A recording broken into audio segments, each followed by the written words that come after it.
मंत्री पद का बाबा साहब ने इस्तीफा दे दिया। ये मंत्री, एमएलए, विधायक, एमपी, ये सब बहुत बड़ी चीज नहीं है।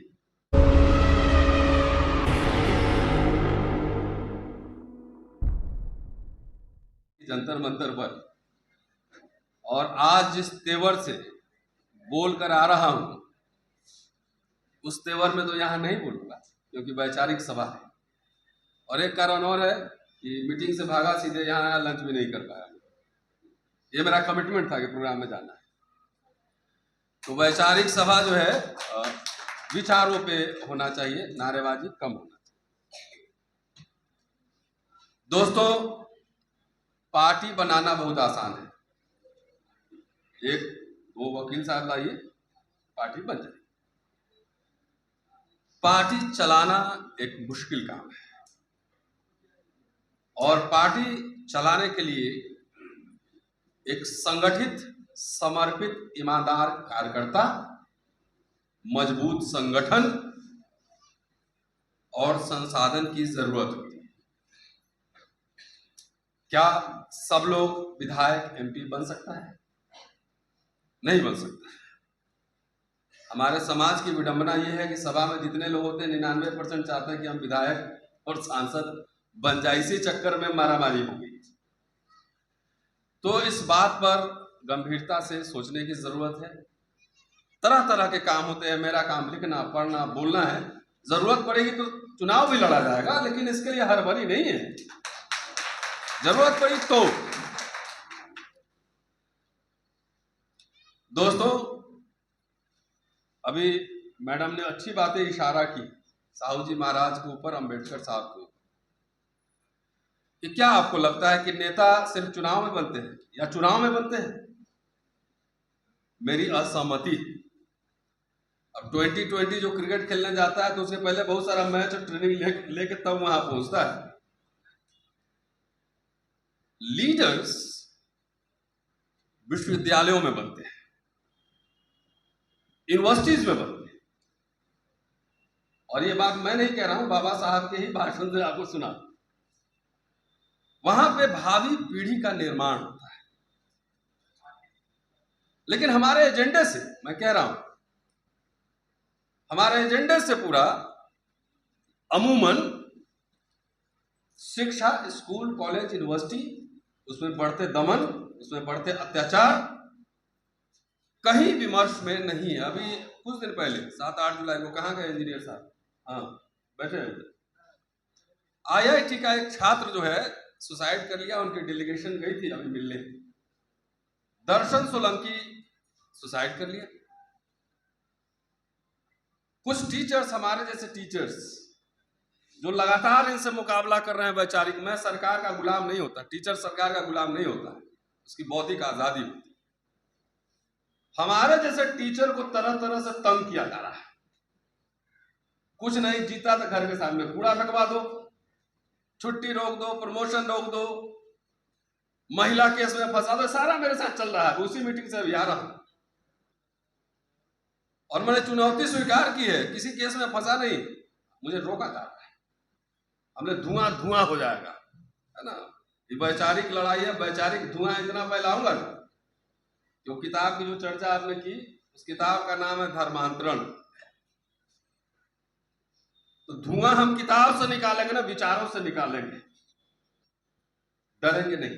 ये बात मैं आपको क्यों कह, मैंने चीफ जस्टिस ऑफ इंडिया को चिट्ठी लिखा है कि कैंपसेस में जो एट्रोसिटीज बढ़ रहे हैं उसके बारे में लेकर, और अपना केस साइट किया है। मैंने माने साहब को भेज दिया है।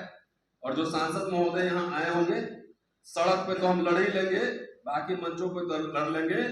कम से कम आप संसद में उठाइए, संसद में उठाइए। सारे बच्चे आपके कितने दबे हुए हैं, जहां से आपकी फ्यूचर जनरेशन लीडर तैयार होना है। डरे सा मैं हूं, वहां किस किस तरह के टॉर्चर होते हैं। माथे की नसें जो है ना दबाती है, रोज तरह तरह से ह्यूमिलिएट करके, परेशान करके। मैं 26 साल पढ़ा चुका, 30-32 साल से दिल्ली यूनिवर्सिटी का पास हूं। मैं अनुभव से कह रहा हूं। मैं तो थोड़ा लड़ाका आदमी हूं, तो लड़ो तुम भी, मैं भी लड़ूंगा, लेकिन सब ऐसे लड़ाका नहीं होते। जो बच्चे आते हैं सिंपल होते हैं, उसकी माथे की नस दबाता रहता है, और इस पॉइंट पर ले जाता है कि उसको जो है ना कुछ दिखता नहीं, वो सुसाइड कर लेता है, हमारे ब्राइट स्टूडेंट्स। इसलिए मैंने एक अभियान चलाया, कैंपस घेरो अभियान। 10 IIT मेडिकल कॉलेजेस, 10 यूनिवर्सिटीज देश में आप लोग हजारों की संख्या में घेर दीजिए, ये दमन उत्पीड़न कम हो जाएगा। इसलिए जरूरी एजेंडा का, पॉलिटिकल एजेंडा का पार्ट है। नहीं तो 15-20 साल माने साहब राजनीति करेंगे, 20 साल गौतम साहब करेंगे, 30 साल मैं करूंगा, उसके बाद आपकी भावी पीढ़ी लीडर तैयार ही नहीं हो रहे। कहां तैयार हो रहे? जितने साथी बैठे हैं, बताइए, विश्वविद्यालय में तो खेती होती है लीडर्स की ना, ABVP है, NSUI है, वहां वैचारिक तैयारी होती है, उसके लिए पैसे संसाधन देने की जरूरत होती है। शायद वो बाबा साहब का एजेंडा था जिसको हम भूल चुके हैं, उस पर कोई काम नहीं होगा। तो हमारे साथी जो काम कर रहे हैं, कुछ बिजनेस कर रहे हैं छोटे मोटे, कुछ और काम कर रहे हैं, और रिटायर जब हो जाते हैं तब मौका मिलता है सोशल वर्क करने का। तो रिटायर होने के बाद हमारे लोग सामाजिक राजनीतिक आंदोलन आगे बढ़ा। इसके लिए एडवोकेट चाहिए, हिस्टोरियन चाहिए, इंटेलेक्चुअल चाहिए, नौजवान 25-30 साल का लड़का चाहिए, उसको नेता बनाइए। हम लोग सब अपने बच्चों को जो है ना एक सरकारी दिहाड़ी मजदूर बनाने की तैयारी कर रहे हैं। अपने बेटे को न वकील बना रहे हैं, न हिस्टोरियन बना रहे हैं, न इंटेलेक्चुअल बना रहे हैं, न इकोनॉमिस्ट बना रहे हैं, न लीडर बना रहे हैं। तो जब जिस समाज में इंटेलेक्चुअल लीडर नहीं होगा, वो समाज में ज्यादातर डीलर ही होगा, डीलर, लीडर नहीं होगा। भाई गौतम साहब को क्या जरूरत थी मंत्रालय से इस्तीफा देने की? थोड़ा भिड़ जाते तो रह ही जाते, अब कोई हटाता भी नहीं है, क्या जरूरत? भिड़ जाते, थोड़ा सा भिड़ाका होता, फिर हम लोग भी खड़े हो जाते। तो मंत्री पद का बाबा साहब ने इस्तीफा दे दिया। ये मंत्री, MLA, विधायक, MP, ये सब बहुत बड़ी चीज नहीं है। वो वैचारिक लड़ाई, आइडियोलॉजिकल लड़ाई लड़ना बेहद जरूरी है। बाबा साहब का एक भाषण, चूंकि वैचारिक सभा है तो मगर बगैर रेफरेंस के मैं बोलता नहीं। एक भाषण है, उसमें से दो पेज 3-4 मिनट लूंगा, ज्यादा नहीं, क्योंकि आप सब थक भी गए होंगे। मास्टर हूं, 1 घंटा बोलने की आदत है, वो तो बोल सकता है। ये जुलाई 1953 मराठवाड़ा के शेड्यूल कास्ट फेडरेशन में भाषण, और टाइटल है, हमारे कार्यकर्ताओं को चाहिए कि वे राजनीतिक, धार्मिक और आर्थिक समस्याओं का बारीकी से अध्ययन करें। और हमारे पास क्या है? अध्ययन ही नहीं। पहली सवाल उन्होंने कहा है कि चुनाव ही राजनीति है, ऐसा हमारे कार्यकर्ता मानने लगे। हमारे लोग सबको राजनीति, खाली पॉलिटिक्स हो जाए बस हो गया चुनाव। यह भी माना जा रहा है कि चुनावों के बगैर राजनीति के कोई मायने नहीं, इसलिए चुनावों के समय सभी टिकट पाने की कोशिश में लगे रहते हैं, और चुनाव खत्म होते ही सब इत्मीनान से बैठ जाते हैं।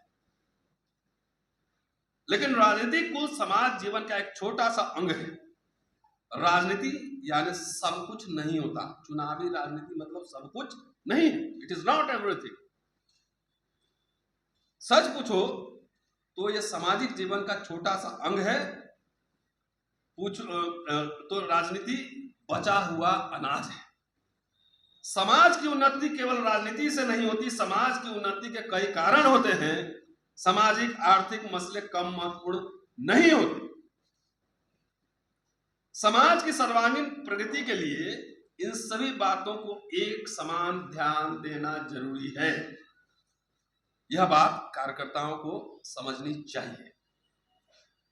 कार्यकर्ता जब राजनीति को बहुत महत्वपूर्ण मानते हैं, तब उन्हें लगता है कि चुनाव के समय टिकट पाने के लिए जद्दोजहद करना, टिकट न मिलने पर समाज में फूट डालना, नाराज हो जाना, चुनाव हारने पर निराश होकर घर में बैठ जाना, और जीत जाए अगर तो असेंबली में जाकर मुंह सिल लेना, बंद कर लेना। जैसे 131 सांसद है ना, देखते हैं कितने आते हैं अभी बोलने, मुंह बंद कर लेना। राजनीति में इतना ही कार्य होता है, ऐसा हमारा कार्यकर्ता मानते हैं। इसीलिए टिकट के चक्कर में क्या हुआ है ना, अरे बहुजन हम लोग कह रहे हैं 85%, लेकिन कुछ हुआ नहीं। जो टक्कर होनी चाहिए थी वैचारिक नहीं हुआ, तभी तो पूरा ये हिंदू राष्ट्र ताल ठोके कह रहा है। और आजादी के अमृत काल में जो है ना, विष आया है आपके हिस्से में और अमृत गया है सवर्णों को, खाली पूंजीपतियों को नहीं गया, ज्यादातर सवर्णों को अमृत गया है। कल मैंने आंकड़ा दिया था विश्वविद्यालय के, तो आपके वजह से समुद्र मंथन जब हुआ तो विष किसको मिला था आपको याद होगा। अब तो सरकार ने घोषणा कर दी है कि अमृत काल है, इसका मतलब आपको विष ही पीना है, जहर ही मिलना है, और वो जहर निगलने के लिए हम लोग तैयार हैं। आ जाओ, मुकाबला होगा। तो अब हम लोग का समाज में हुआ क्या, टिकट नहीं मिलता है ना, तो दो आदमी मिलकर 3 पार्टी बना लेता है, एक अकेले अकेले और एक दोनों मिलकर कॉमन मिनिमम बनता है। तो 3 पार्टी बन जाती है तो वोट उतना ही है, सारा वोट बट गया, और कम वोट लेके बीजेपी जीत जाती है। तो हमारे लिए तो सबसे महत्वपूर्ण है, अभी बाद में हम लोग फैसला कर लेंगे क्या होना है, सबसे पहले इस बीजेपी को हराओ, इसने हमें विष दिया है, ये मेरे लिए महत्वपूर्ण है। हम चुनाव लड़ेंगे कि नहीं लड़ेंगे, पाल साहब लड़ेंगे कि नहीं लड़ेंगे, कौन लड़ेगा, हटाओ ना यार, पहले इसको साइड करो पहले, और जो एजेंडा बनाओ, एजेंडा सेट करो सीधा, कि जो भी सरकार बने हमारा एक दलित मैनिफेस्टो एक उसके पास जाना चाहिए कि हमारे बच्चे के लिए सेफ कैंपस, विदेश पढ़ने के लिए स्कॉलरशिप, नौकरी सुरक्षित, और अडानी अंबानी को जितना माल दिया है सबका नेशनलाइजेशन करेंगे। 2 ही का यादव साहब बैठे हुए हैं क्या, फिलहाल 2 ही, फिलहाल इसी 2 का नेशनलाइजेशन करना है, ये एजेंडा पे लाइए, इसको विमर्श का पार्ट बनाइए। आगे एग्जांपल दे रहे हैं कि हैदराबाद में लगभग 2 सालों से असेंबली चल रहा है, Hyderabad, I am talking about Hyderabad assembly in 50s। वहां 31 अस्पृश्य अनटचेबल्स एमएलए है, लेकिन उन्होंने क्या किया, बोला कुछ नहीं किया, मुंह सिल के बैठा रहा। अगर बोलते हैं कि राजनीति में 3 काम होता है असेंबली में जाकर, हाउस में देयर आर 3 फंक्शंस। 1 असेंबली में प्रस्ताव रखना, बिल रखना, और बजट का अध्ययन स्टडी, बजट का अध्ययन कर उस पर बोलना। क्या इनमें से एकाध उम्मीदवार विधायकों ने ऐसी कोई कार्रवाई की, बोला नहीं की। तो राजनीति ही अगर सब कुछ है, तब भी आपने कुछ नहीं किया, फेल हो गए, कुछ नहीं तब भी फेल हो। ये बहुत सारे एग्जाम्पल्स उन्होंने दिए हैं, और कहते हैं, बस एक आध पॉइंट और बोलता हूं, राजनीति हमारे लोग जो है ना, तुरंत सफेद कुर्ता पैजामा, तुरंत सफेद जूता, मैं जींस शर्ट पहनता हूं, मैं पॉलिटिकल आदमी, आई एम नॉट अपॉलिटिकल। तुरंत पॉलिटिक पार्टी ज्वाइन नहीं किए कि पूरा ऊपर से नीचे वो मोजा भी उसका जो है ना सब सफेद हो जाता है, और उसी दिन से उसके माथे में घूमने लगता है कि टिकट मिलेगा, संसद के गुंबद में जाकर झंडा फहराएंगे, पूरे अफगानिस्तान तक दूरबीन से देखेंगे, वो हुक्मरान बन जाए। उसी दिन से सपना शुरू हो जाता है। थोड़ा संभलिए, राजनीति बहुत ही गंभीर, दुष्कर और मुश्किल कार्य है, ये पहली बात समझिए। सब लोग राजनीति नहीं कर सकता है, कार्यकर्ता, मैं कार्यकर्ता समझता हूं। कह रहे हैं बाबा साहब कि अगर कोई राजनीति में आना चाहता है तो पहले उसे राजनीति के बारे में अच्छा अध्ययन करना होगा, पढ़ना। पढ़ाई के बगैर दुनिया में कुछ भी कर पाना संभव नहीं है। बाबा साहब खुद कोलंबिया और लंदन में नहीं पढ़े रहते तो कुछ नहीं किए रहते, वहां मेजर बने रहते बॉम्बे।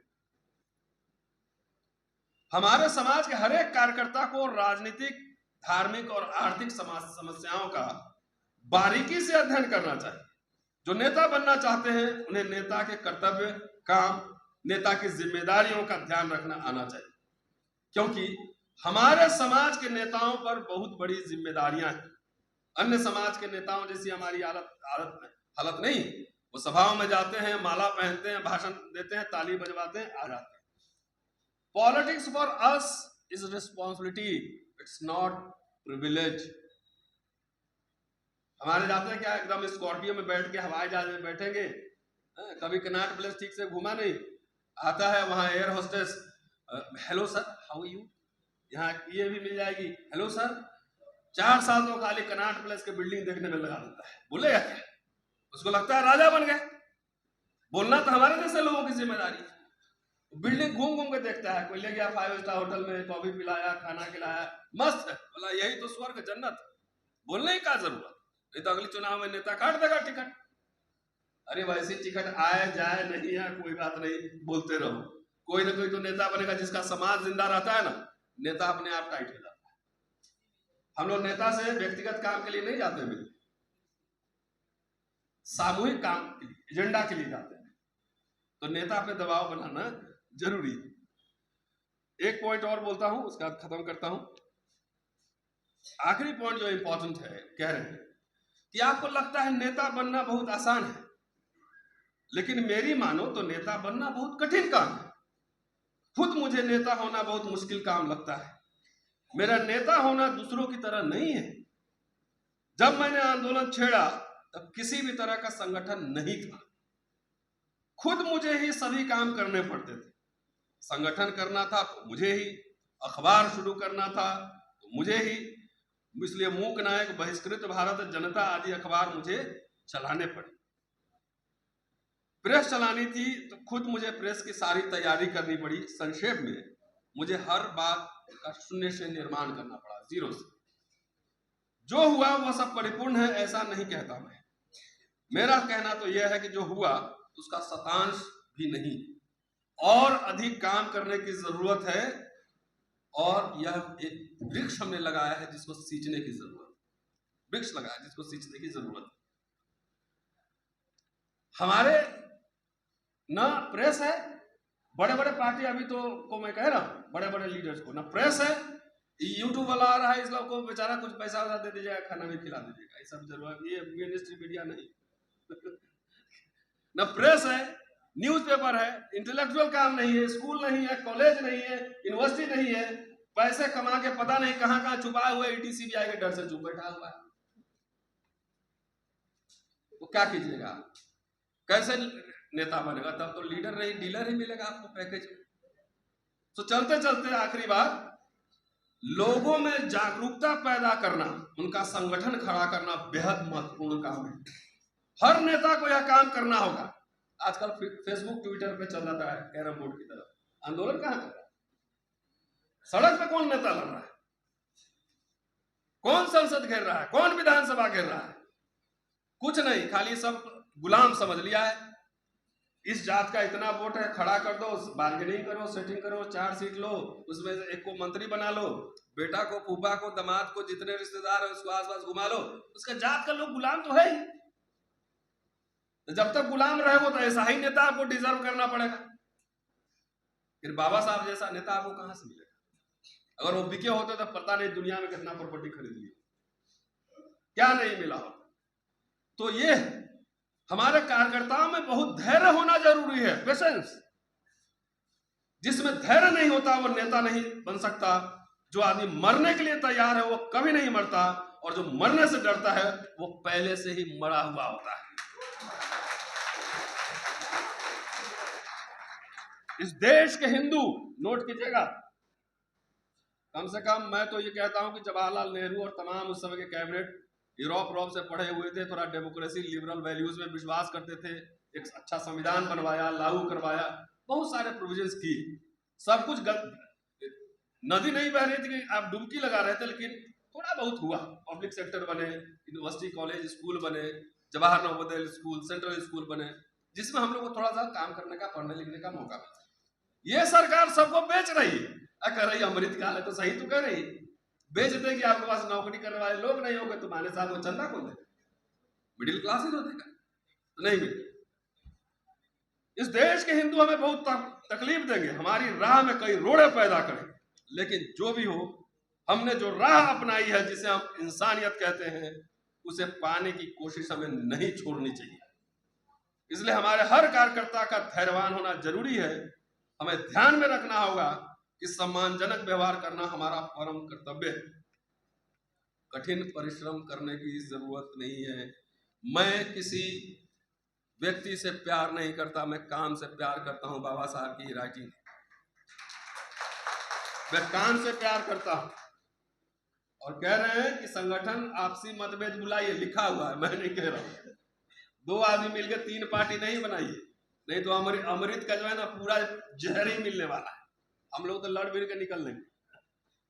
तो ये बात बाबा साहब कह रहे हैं, ये सिर्फ ताली नहीं बजाने की जरूरत है, वीडियो सारे यूट्यूब में लग जाएंगे, उसको सब सुनिए, सबको चैनल को सब्सक्राइब कीजिए, सुनिए रात में ध्यान से और समझने की कोशिश कीजिए। मेरे पिताजी वाइस चांसलर नहीं थे, मेरे दादा दादी मजदूर थे, मेरे पिताजी एक ऑफिस में क्लर्क थे छोटे से, उसी घर से निकला हुआ, गांव में पढ़ के आया हुआ, दिल्ली में आजकल थोड़ा बहुत दहाड़ मिलता है। तो आपके घर में भी बाबा साहब हो सकते हैं, फूले हो सकते हैं, साहू जी महाराज हो सकते हैं, जरूरत है उसको सींचने की।